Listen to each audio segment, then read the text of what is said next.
Sevgi nedir bilirsen mi? Uzakta olup yanında hissetmektir.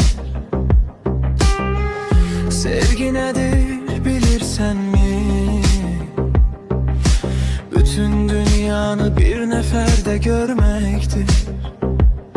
Ne dilde sözdür ne de bir kağıt, o karanlık gecede tek bir ulduz.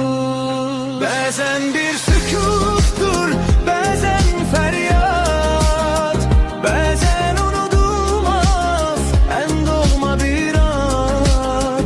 Kışın soyuğunda güneş istisi, ruhun taptığı o doğma sesidir.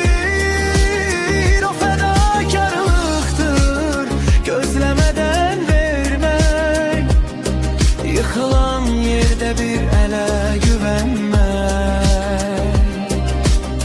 Ne kitaplar yazar onu tam olarak, ne şairler bitirer vesveleyerek.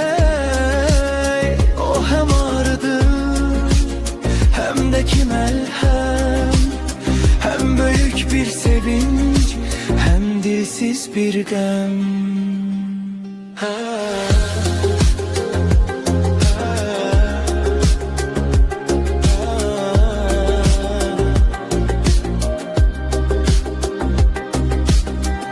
Sevgi nedir bilirsen mi?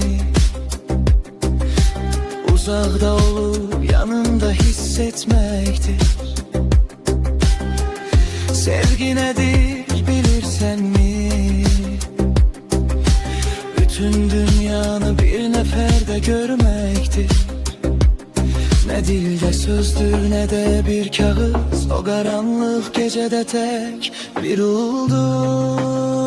Bazen bir sükuttur,